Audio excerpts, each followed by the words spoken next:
Сәлеметсіздер ме достар, мен Жұлдыз Форд. Мен қазір Мемлекеттік кірістер комитетінің сайтында отырмын. Ақпарат үш тілде берілу керек. Көрейік енді сондай ма екен. Мына орыс тілінде.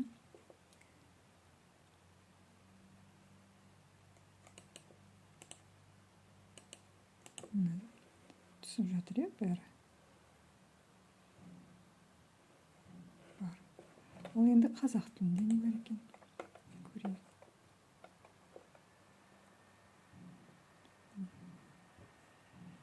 Мына қараңыздар, нұсқау. Нұсқаулық дейді, баса алмайсың. Яғни, бұл жерде түк жоқ. Аша алмайсың да. Мына нұсқауды көрейік. Ашып көрейік.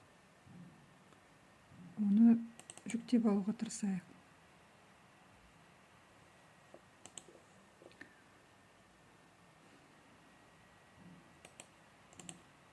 Мына жерде орыс тілінде нұсқауға басса жүктелінеді, ал қазақ тілінде түкті жоқ. Яғни қазақ тілінде ештеңе жоқ деген сөз, ешқандай ақпарат. Атын жазып қойған, ал іс жүзінде жоқ ешқандай ақпарат.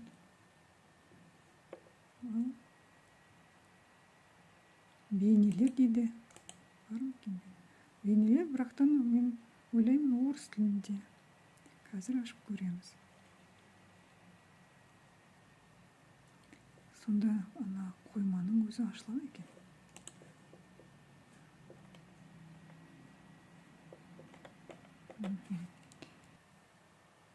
Енді сынақ стендісі дейді. Көрейік не бар екен. Ал бәрі орысша болып кетті, қараңыздар. Қазақ тілінде ешқандай ақпарат жоқ.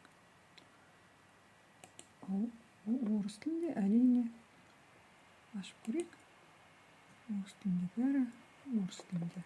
Сонда қазақтар орыс тілін білмесе түкті істей алмайды екен. Бұл мемлекеттік сайт, қараңыздар. Міне енді жәндегі қазақ бетіндегі видеороликтарды мен жүктеп алып ем. Енді қай тілде екенін көрейік.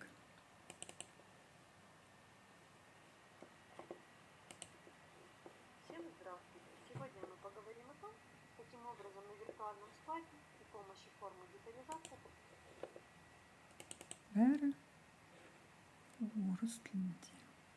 Всем здравствуйте! Сегодня мы поговорим о том, как на виртуальном складе создать.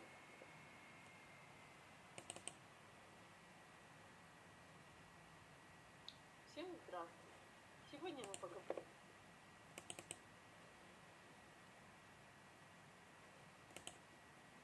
Всем здравствуйте! Сегодня мы поговорим о том, каким образом на виртуальном. Бесінші соңғы видео. Всем здравствуйте! Сегодня мы поговорим о том. Бірде-бір видео қазақ тілінде жоқ. Қазақ тілінде ақпарат мүлдем жоқ десе болады. Енді мемлекеттік сайтта осындай болса, басқалардан біз не талап етеміз?